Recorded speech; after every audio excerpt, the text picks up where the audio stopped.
Willkommen, bienvenue, welcome once again to another Cladding Matters.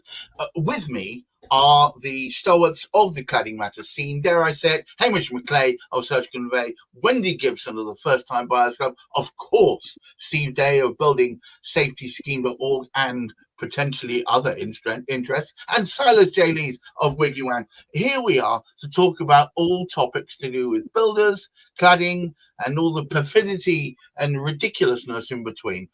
Today's topic is it a realistic roadmap, or is it in fact uncharted territory? And of course, to start us off will be the incomparable Mr. Hamish McLay. Oh, after that introduction, what do I say? I better get straight to the subject. The title came about as a consequence of the announcement. I believe it actually was towards the end of last week, relative to the intent of our present government to have resolved all cladding matters by 2029. Now, my big concerns that we have, and we will continue to have for some time, I'm sure, is that in an effort to actually resolve all of this by 2029, are we going to be cutting it sort of more corners? We've got some seriously unresolved issues relative to the cladding, relative to the safety of buildings which have had any sort of reformation sort of work done on them. So the concern would be, unless there is some kind of governance, unless there is some kind of protection put in there, when all of these changes are brought about, it is definitely going to be unknown territory, because one of the big challenges is what has happened in the past was because the build, whatever happened in all of these flats, Grenfell included, that build was not controlled in any way and was not overseen by building control, who should have been regulating. My belief, I do believe there needs to be regulation within what is going on. Otherwise, really, the builders will do what the builders choose to do. Steve, I'm going to come straight to you. It was my understanding from you that the first attempt done by the hoi polloi was to water down anything that would force builders to make recompense and redo the work they'd done so badly, effectively marking their own homework. Is anything changing?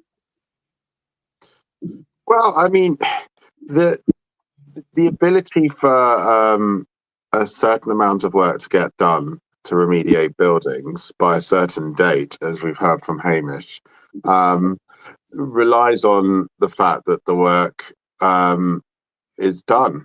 And the problem is, if you're saying it's going to take less time than the National Audit Office, they said 2035, but Angela Raynor puts it down as 2029. So if you're going to do that, you're going to have to do less work, aren't you? You're going to have to do less remediation. And you would have thought, well, how are they going to get away with that? Well, they've got a standard ready to go, the PAS 9980 standard. And that standard says it's highly subjective. And it can't be used where the principal objective is to eliminate risk to life, which is great. So if you're a good builder, then don't use the PAS standard for remediation. If you're a rubbish builder, then it's a great standard. And that's basically what we're seeing. We're seeing a government that wants to probably even tear up the planning regulations for new buildings as well to meet their 1.5 million target. But in the remediation world, post-Grenfell, we also see it with the, not needing to comply with building regulations at the time of construction at part one. Then you've got the regulations now, which basically the PAS doesn't need to comply with either. So you've got this middle ground where a fire engineer can basically interpret what's required and condemn everyone to permanently high insurance and risking sellability issues permanently. And that's just not acceptable. Silas, it appears that Angela Raynor, looking through her new patented rose-coloured spectacles, sees that we can get this all sorted out in 6 years, shorter period of time. Are we living in cloud cuckoo land? Well, it's a rather interesting question, Gareth. And I was actually reading one of her tweets yesterday suggesting that she is going to build these 1.5 million homes no matter what. And I'm sitting here listening to what's going on, and we're apparently going to remediate something like 10,000 buildings in a very short period of time, as well as build 1.5 million homes. And of course, the question has to be asked, where are all these tradespeople going to come from who are going to actually do this work? Well, aren't we just going to turn to one of our newly accredited master builders? They seem to be capable of that. Well, it's only one, remember? Only one. Sorry, master builder. And that's the question, isn't it? You know, where are all these people going to come from, and how is that standard going to be enforced? Because it's going to take time. That there isn't enough workforce, I don't believe, to manage the existing house building we've got going on, let alone trying to double the output of house builders across the nation. So the land is there, that's not a problem, but we've then got to get the materials, we've then got to build the units, we've then got to find the tradespeople and train them up to a suitable standard in order to deliver. And as far as I'm aware, that couldn't happen in about the next 20-25 years. So there's some serious errors and omissions in the calculations that are being done on this on a pure practical basis, from what I can see. Are you saying that the government might have got it wrong? There seems to be a continual narrative of making a promise without substance to back it up, and I think that's the big challenge. Is it's all right standing on stage or tweeting to the nation that I'm going to do this or this is my promise, but as we all know as adults, that unfortunately politicians and promises don't tend to go too well together, certainly not in terms of the integrity of that promise. So I think there's some major deficiencies in what's actually being said and what will actually be delivered. And I think we'll look back in even 12 months' time and realise that the needle has not been moved at all in relation to an uptick in the number of houses being built. Wendy, welcome. Given that the rental prices are skyrocketing, the availability of new builds that don't seem to have cladding on them and hence are unfit for human consumption seems to be there as well, and also the general lack of flats for first-time buyers, should you rename your company from First-Time Buyers Club to the Worst Time Buyers Club? I certainly hope not. I mean, I would like to think that in spite of the fact that there are all of these challenges around, that there are still people who need to move home, who want to move home, and new households still need to be formed. And this is why this is such a key problem. Exactly as Silas said, there's no point in building the 1.5 new homes if you're going to be removing out of the existing housing stock all of these homes which could be lived in, but are struggling because they have high insurance costs and potentially even are unmortgageable. So that's definitely not going to move the needle unless we address this issue properly. So is it like 4 steps forward and 11 steps back? It feels a little bit that.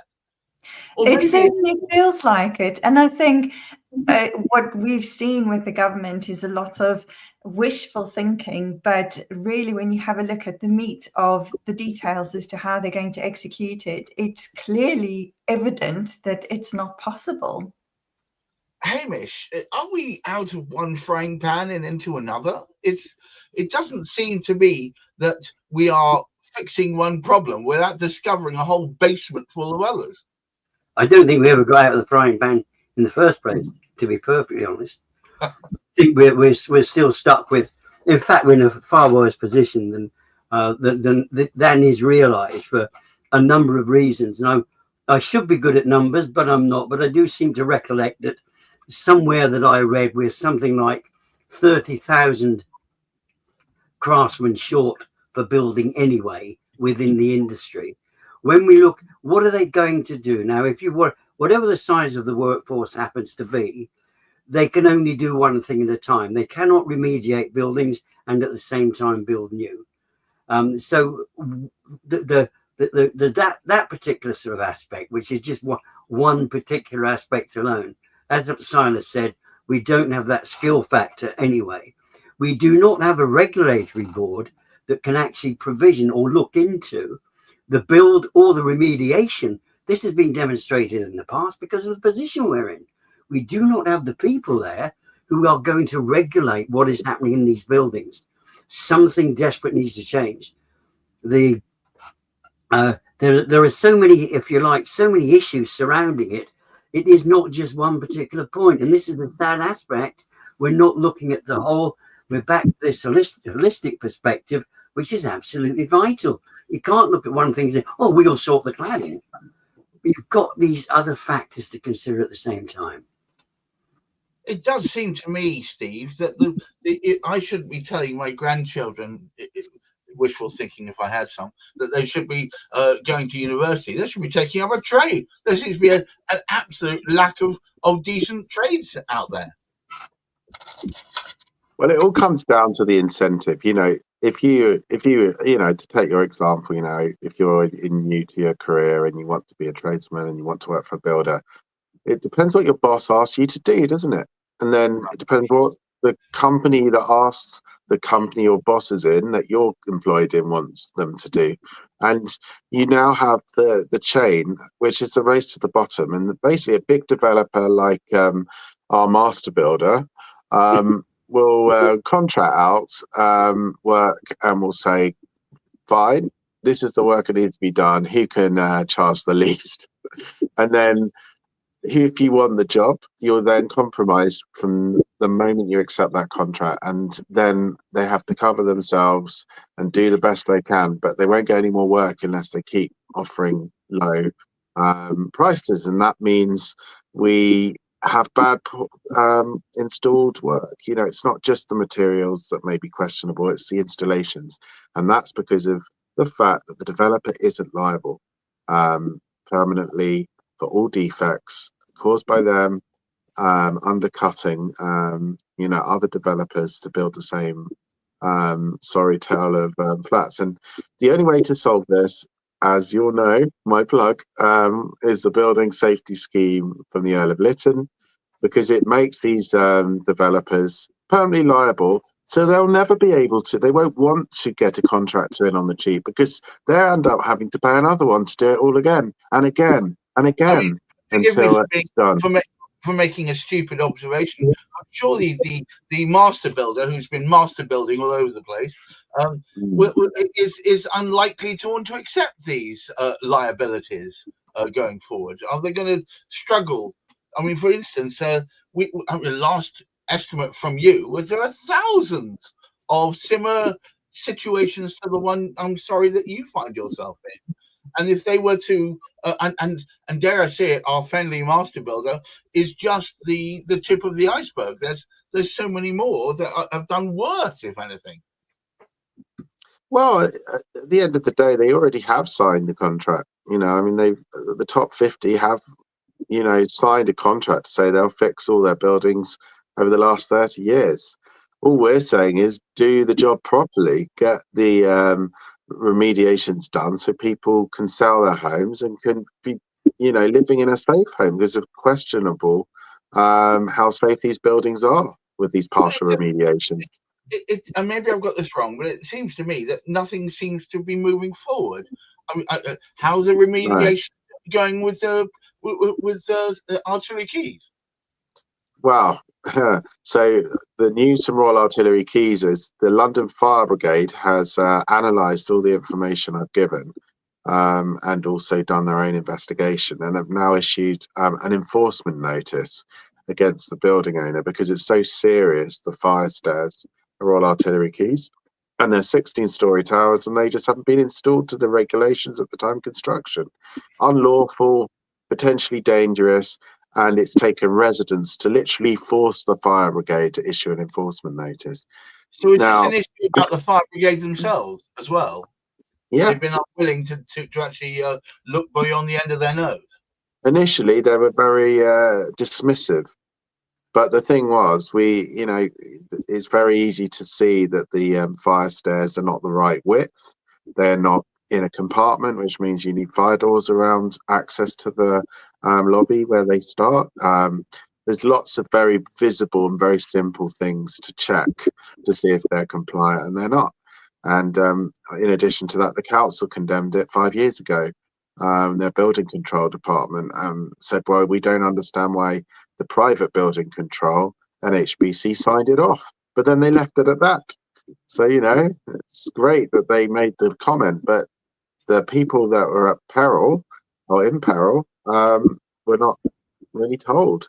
And that's a big failure. And I think what we see is the fundamental issue is lack of liability, because the developer was responsible and would potentially be fined if there's a fire stair for 22 years that's putting lives at risk and was illegal at the point of build. They should be fined for that. They should have a £5 million fine for every single fire stair on our 8 blocks, because that's just illegal. It shouldn't be done. And unless they understand that there's a cost to wrongdoing and a permanent liability, then nothing will change. And we're not giving up. We'll be back in the Lords later this year, and we will make them feel that need for change. Later this year, you've only got a couple of days left, my friend. Over soon. Silas, should I be cross-training as a plumber? I can tell you, no word of a lie, that the people that I'm speaking to that are busiest and are making the most money right now are the trades, and a lot of other businesses are quite concerned about what the future holds, economically speaking, should I say. I think there's a lot of people predicting a slowdown or a grinding to a halt in the economy, a recession on the horizon, and that, of course, will then impact the ability to build all of these houses or perhaps do these remediations. And I just want to pick up on something Steve said here, because there's a bigger picture here, and I'm really not a fan of government intervention, as I think a lot of us aren't, but there has to be a balance of power here. And what, unfortunately, Steve's going up against is a £1 billion corporation, multi-billion pound corporation that can employ endless armies of lawyers and run things around in court for years on end. And I think the challenge is, how do you redress that balance? And accountability is one thing, and then personal accountability, I think, is exactly what is needed to really put a focal point on where does the buck stop in all of this. And that's really what I think we need, because that then brings the balance of power into alignment, that the guy or girl at the top of the tree is saying, this is how it must be done. And if it's not right, it's my ass that's on the line, pardon my language. We need to make sure that this is exactly to the current code. Whether it's your donkey that's on the line or someone else's donkey, it doesn't matter. The truth of the matter is, if there's no teeth to this thing, then people will just shrug their shoulders and move along the bus. 100%. Wendy, what are we supposed to do? I mean, you represent a whole bunch of the community. You're champing at the bit, waiting for some of this to be resolved, so suddenly new houses and flats become available to them, surely. Absolutely. In my opinion, there's two issues. There's two issues here. The one is accountability for the builders, and also the lack of enforcement by the enforcement people. If we actually just pulled our finger out and enforced quite a lot of these irregularities that have come about as it stands to already, then we wouldn't really be having this conversation. It seems to be, with the government, there seems to be more of a trend of creating more laws and regulations rather than actually encouraging enforcement of the existing laws and regulation. Yeah. What a situation we find ourselves in. And on enforcement, Wendy. Sorry. I'm sorry, I just want to say that you mentioned enforcement. Now, the London Fire Brigade should be enforcing building regulations at the time of construction. However, my recent dealings, called that into question with them. And there's another piece of legislation called the Fire Safety Order that they are responsible. That's where they think their responsibility is. And that is, again, taking a risk-based approach to, how lawful the construction is. Well, that's great. So you've got a whole load of regulations in law that are being ignored and not enforced. So, my question to the fire brigade is, are you going to enforce the building regulations of this country and issue enforcement notices if they don't keep to them? Because you don't seem to be too clear on that. And very helpfully in the Grenfell debate in the House of Lords, Lord Khan of Burnley was basically, and he's the Under Secretary of State for Housing in the Lords.